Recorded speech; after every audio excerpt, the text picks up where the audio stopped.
To city wise super, मेरा नाम है आकाश शुक्ला। किसी भी एग्जाम की प्रिपरेशन स्टार्ट करने से पहले आपको पता होना चाहिए कि उसका एलिजिबिलिटी क्राइटेरिया क्या है। And when it's come to the CUET UG 2026 examination, सबसे ज्यादा कंफ्यूजन, सबसे ज्यादा रूल्स एंड रेगुलेशन, हमें क्या फॉलो करने हैं, हमें क्या पता होना चाहिए उससे पहले जब हम अपनी प्रिपरेशन स्टार्ट करें।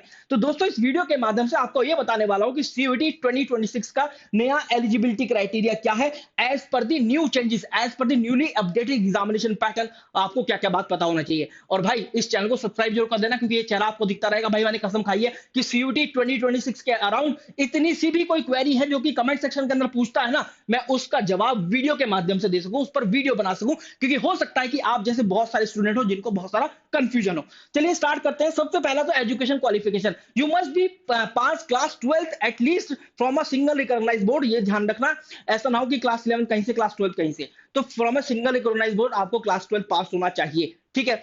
इसके बाद अगर मैं बताऊं एज क्राइटेरिया, वैसे तो कोई भी एज लिमिट नहीं है आपको सीयूटी यूजी एग्जाम के अंदर अपियर होने के लिए।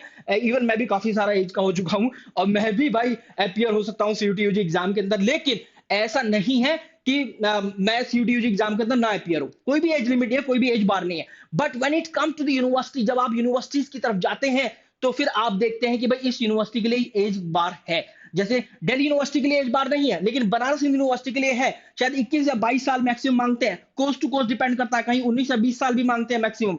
तो आपको ये देखना है कि कौन सी यूनिवर्सिटीज का क्या एलिजिबिलिटी क्राइटेरिया उस कोर्स के लिए जिसके लिए आप अप्लाई कर रहे हैं, और उसका मैक्सिमम एज कितना मांगा गया, ठीक है। यहीं पर ये बात लिखी हुई है।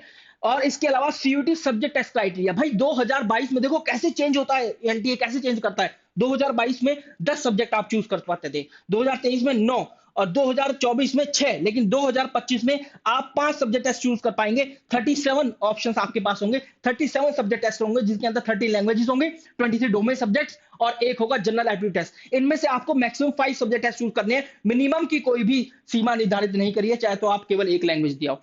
तो लैंग्वेज में कितने चूज करने हैं ये कोई नहीं बताया, डोमेन में कितने चूज करना है ये कहीं नहीं बताया, जनरल एप्टीट्यूड चूज करना है या नहीं ये नहीं बताया। तो लेकिन हाँ सजेशन दिया जाता है कि जनरल एप्टीट्यूड में आप अपीयर हो, तो आपको एक सब्जेक्ट कॉम्बिनेशन बना लेना है अपने कोर्स या यूनिवर्सिटीज के हिसाब से कि क्या एलिजिबिलिटी क्राइटेरिया है, उस हिसाब से आपको सब्जेक्ट कॉम्बिनेशन बनाकर यहाँ पर फॉर्म फिल करना होगा। इसके बाद ये जरूर बोलते हैं कि भाई जो आप डोमेन सब्जेक्ट उठा रहे हैं ना, वो आप क्लास 12 वाले उठाएं। इंग्लिश लैंग्वेज और जनरल एप्टीट्यूड हम नहीं पढ़ते हैं, लेकिन वो आप ले सकते हैं।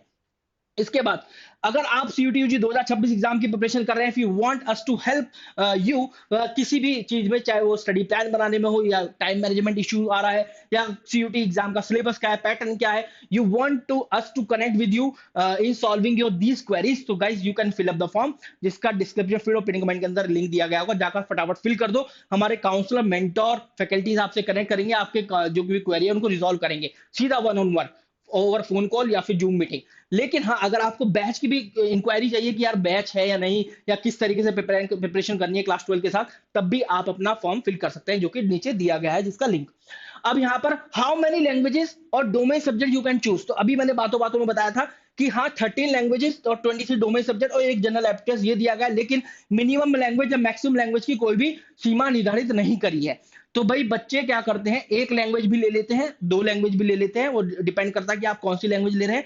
इंग्लिश अमूमन ज्यादा लेते हैं बच्चे, और English language highest taken test भी जाता है सीयूटी यूजी एग्जाम के अंदर। इसी तरीके से आप डोमेन सब्जेक्ट की बात करें तो 3 डोमेन लेते हैं अपनी क्लास 12 के, और एक लेते हैं जनरल एप्टीट्यूड टेस्ट।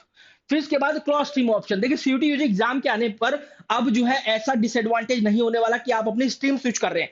अब पहले क्या होता था, पहले ऐसा हुआ करता था कि अगर कोई साइंस का स्टूडेंट है ना, उसके आए हैं 12th क्लास के अंदर 94% मार्क्स, वो कह रहा है कि यार मुझे तो बीकॉम ऑनर्स करना है यूनिवर्सिटी ऑफ दिल्ली से, इसका फ्लैगशिप प्रोग्राम है, काफी अच्छे प्लेसमेंट है, तो मैं क्यों ना यही कर लूं।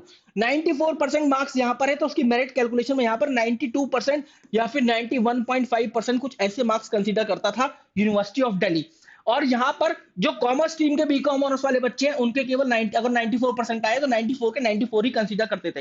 तो इससे क्या बच्चों को इक्वल अपॉर्चुनिटी नहीं मिल पाती थी। लेकिन सीयूटी यूजी एग्जाम इंट्रोड्यूस होने के बाद केवल सीयूटी का स्कोर एक्सेप्ट किया जाएगा, चाहे साइंस वाले बच्चों का कुछ भी आया, चाहे कॉमर्स वाले बच्चों का कुछ भी आया, दोनों को इक्वली ट्रीट किया जाएगा।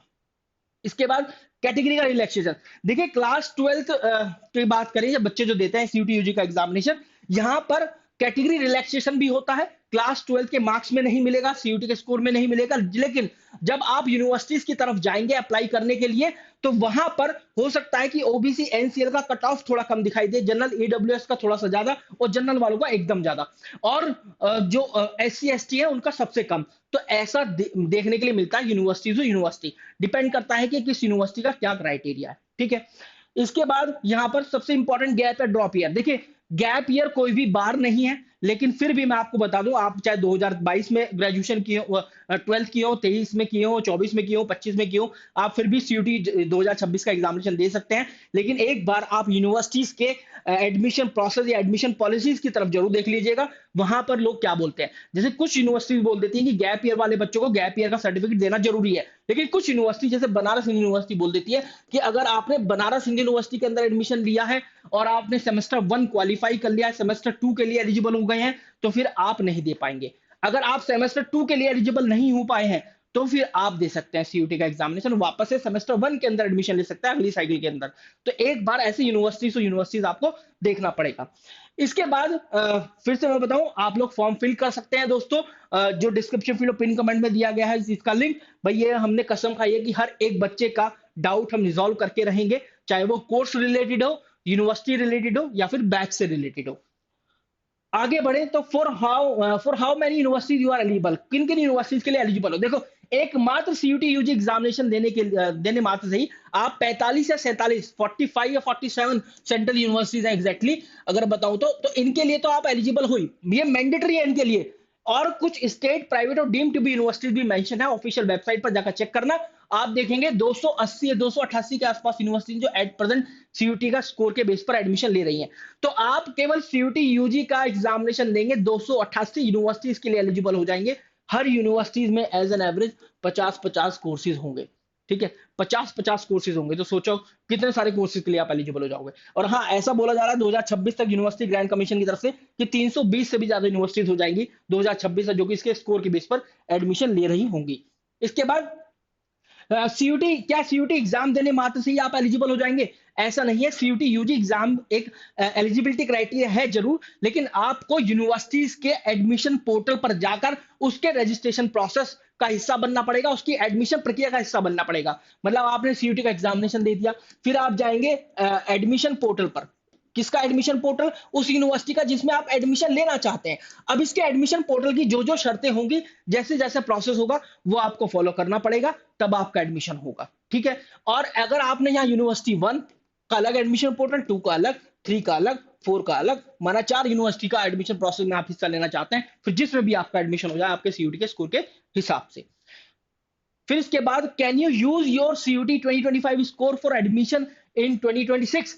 तो बिल्कुल भी ऐसा नहीं है। अगर आपको 2026 के अंदर एडमिशन लेना है, तो आपको 2026 का एग्जामिनेशन देना पड़ेगा। अगर आप ये जो साइकिल है ना 2026 और 27 के अंदर एडमिशन लेना चाहते हैं, तो फिर आपको सीयूटी यूजी 2026 का एग्जामिनेशन देना पड़ेगा। यही बात मैंने यहां पर लिखी है, ठीक है। I hope things are clear. फिर से एक बार रिमाइंड करा देता हूं, you can fill up the form, जिसका जो लिंक है डिस्क्रिप्शन पिन कमेंट में दिया गया होगा।